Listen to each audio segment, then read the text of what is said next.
asks if it is possible to take it. The news that the application is in Lucas's hands for a vacation and not about dismissal pleases the manager. The manager thought that since Lucas had made a lot of money, he could have already retired. But the hero himself is not yet ready for this. He did not even think of resigning. He recalls meeting with Sue, telling her that he planned to go to the States for about 2 weeks. He thinks about what to do with the money he earns and decides that he needs to gain more experience and knowledge.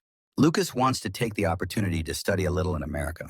Because of his confession, Sue is hesitant to confess her feelings to Lucas. She only wishes Lucas a good time on the trip. The manager agrees to sign Lucas's vacation papers. Lucas asks his senior colleague if he can continue to live like this. He has made a lot of money from cryptocurrency, but he doesn't know what to do next. He doesn't have a hobby or a dream because he didn't have time to think about it before. Lucas realizes that he has always been jealous of people who have a dream. Those who were professionally engaged in singing on stage and enjoyed music. Those who have been involved in sports since their youth and built their careers on it. Those who spent their time painting because these people had dreams and passions that he didn't have. The manager says that not all people can have a dream. And not having a dream is as normal as being an ordinary person. Lucas had never thought about it and did not know that this could be normal. The manager tells Lucas that as a child, he dreamed of becoming a professional golfer. His parents supported him as they liked golf. Therefore, the man was preparing to become a professional from the age of 10 with the support of his parents.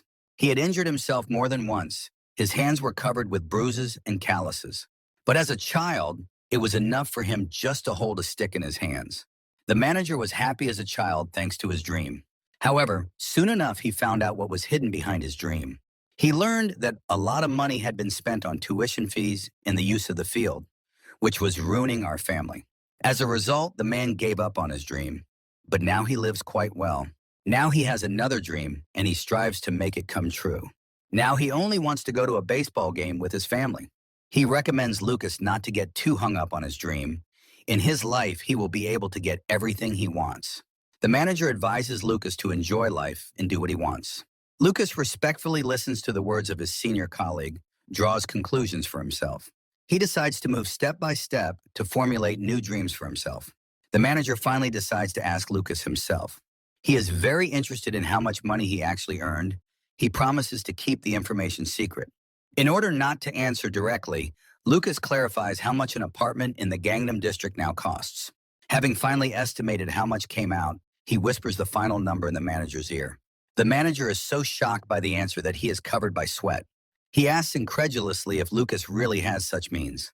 The manager smiles at how ridiculously rich Lucas is. After all, Lucas's current assets can be imagined as 1,000 apartments in Gangnam. After receiving a vacation, Lucas sets off on his American journey. The last time the man flew to a seminar in Germany, but it was a long time ago. Now he can afford comfortable conditions for the flight. He is warmly greeted by the flight attendants, and Lucas is delighted with such a respectful attitude. He has experience of flying only in economy class, where it was cramped and uncomfortable. Now, for the first time, he flies first class, sits in a comfortable chair, and can relax. Suddenly, he hears a woman's voice on the side discussing design issues. In the next row sits a beautiful brunette who is talking on the phone about the development of the automotive industry in Korea. The girl notices that Lucas is watching her. Without any embarrassment, he waves his hand to the girl as a sign of greeting. His neighbor ends her business conversation with a request to send documents by email in case of urgency. She apologizes to Lucas for talking on the phone in the cabin, but the man is understanding. After studying Lucas with her eyes, the stranger finds him quite amusing. She pulls Lucas a business card and introduces herself as the executive director of an automobile concern. Her name is Chloe. Lucas is surprised that Chloe is so young and already an executive director. He introduces himself to the girl, but says that he did not bring business cards. The position of a man confuses Chloe because she did not think that an ordinary employee could afford to travel first class. Lucas almost immediately explains that now his capital mainly depends on investments. On the plane, Lucas and Chloe are served a great lunch, steak, and wine. In the man's eyes, this food literally glows, his mouth watering in anticipation. He cuts a juicy steak with a knife and sends a piece of meat to his mouth. The taste of the dish shocks him from the first bite. Lucas eats something so delicious for the first time.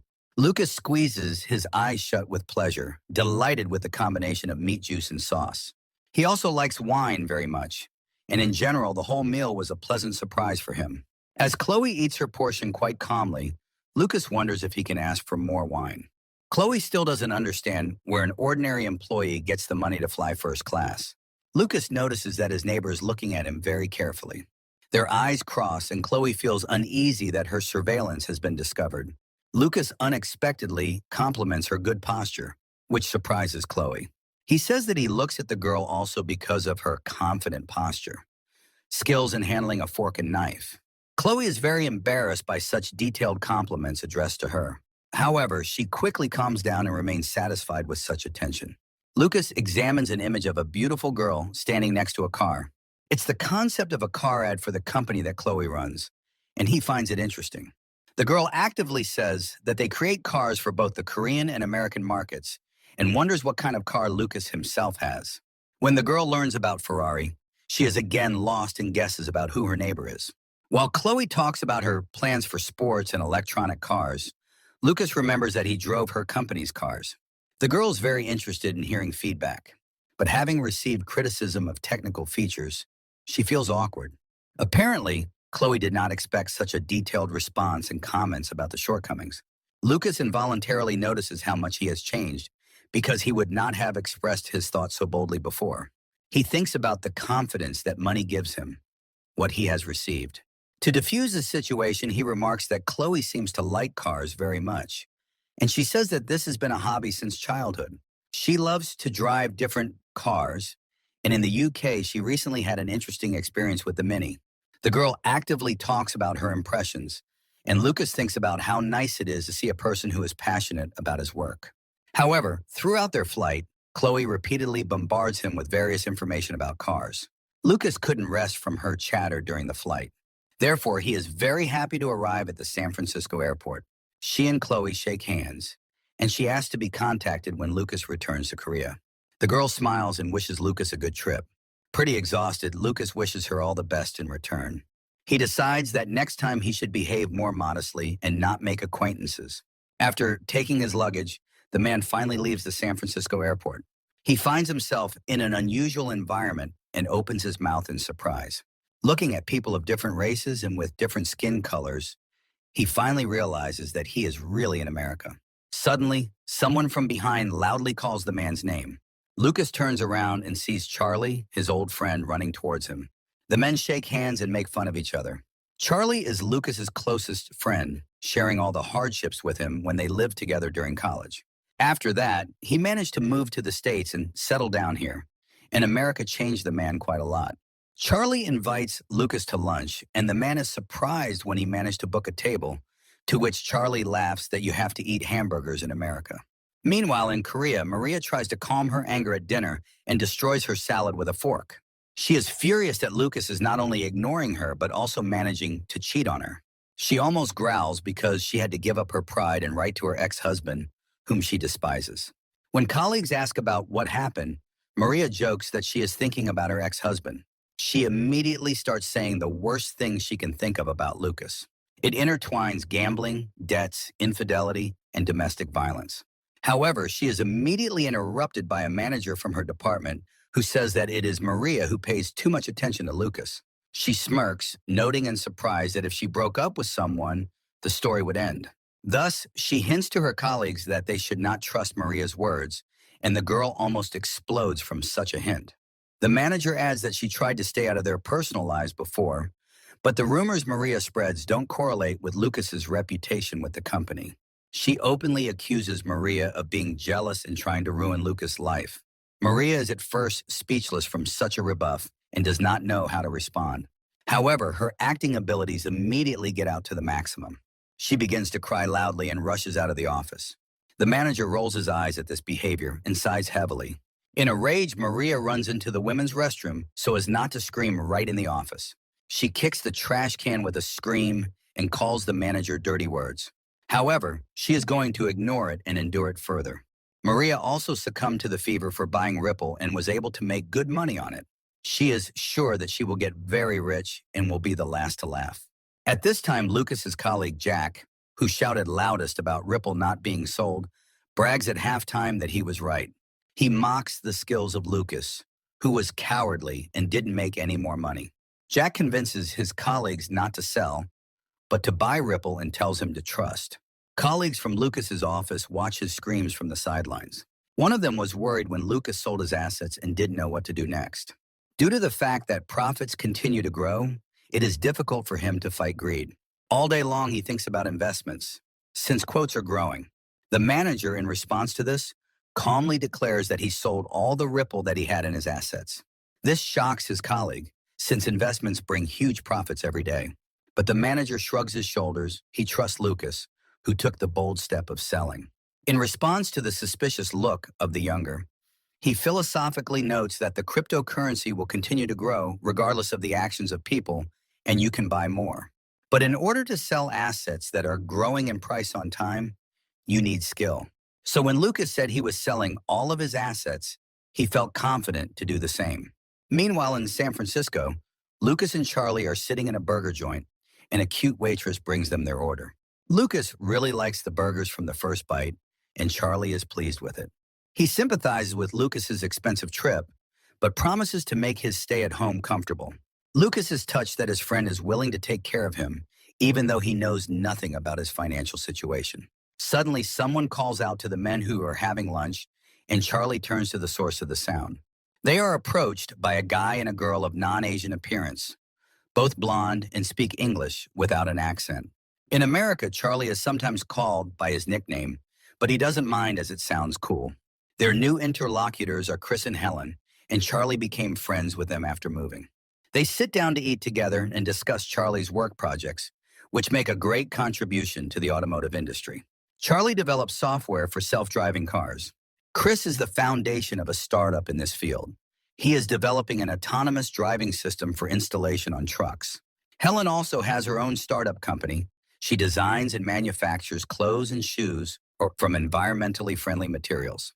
Lucas is delighted that both of his new acquaintances are CEOs. They discuss that opening a startup is very difficult, like climbing a snow-capped mountain. The path consists of trying to implement your idea by any means and overcoming obstacles of varying complexity. But the moment the idea gets its embodiment, you feel that it was all worth it. Lucas admits that he respects Chris and Helen very much for such courage. He looks at new acquaintances with admiration. Chris replies that ideas are good, but they need talented people like Charlie to implement them, because thanks to his programming skills, he can implement any ideas. However, he immediately makes fun of his friend, noting his great love for hamburgers. Looking at their verbal skirmish, Lucas is pleased to note that only when he arrived in America, he was already able to meet the founders of his companies. He already feels that his trip to the States is fully justified by such an interesting experience. In the evening, they arrive at the apartment where Charlie lives. It is located in an ordinary apartment building. It's clean and well furnished enough, which Lucas didn't expect. He learns that the rent for such housing is about 4 million won, or a little more than $3,000. Charlie explains that real estate in the United States is more expensive than real estate in Korea, especially against this background. Real estate in San Francisco stands out. He opens the refrigerator and throws a can of beer at his friend. Charlie thinks they should rinse their mouths after eating and discuss Lucas's plans for the trip. Charlie knows his friend too well to understand that Lucas would not come to the States just like that. Lucas smiles contentedly, glad that his friend still understands him well. Sipping one can of beer after another, the men discuss what has happened during the years of their separation. Charlie is very happy about Lucas's divorce from Maria, whom he never liked. Lucas regrets going through the experience, but Charlie notes that he hardened the man. Nevertheless, Charlie is glad that his friend has become more confident and healed thanks to successful investments. He says that in America, many have hit the jackpot on cryptocurrency, and some even create it themselves to enrich themselves. Charlie suggests that Lucas create his own cryptocurrency, and Lucas is interested in this issue. However, Lucas still has another plan, and he asks Charlie for help. Charlie is interested in how he can support an old friend. Lucas's plan is that he wants to start his own company. Charlie believes that this idea came to Lucas because he drank too much. However, Lucas became seriously interested in starting his company after meeting Chris and Helen. To explain to a friend what underground rocks can be, Charlie talks about 3 important components of startups. The first component is capital, that is cash and other assets.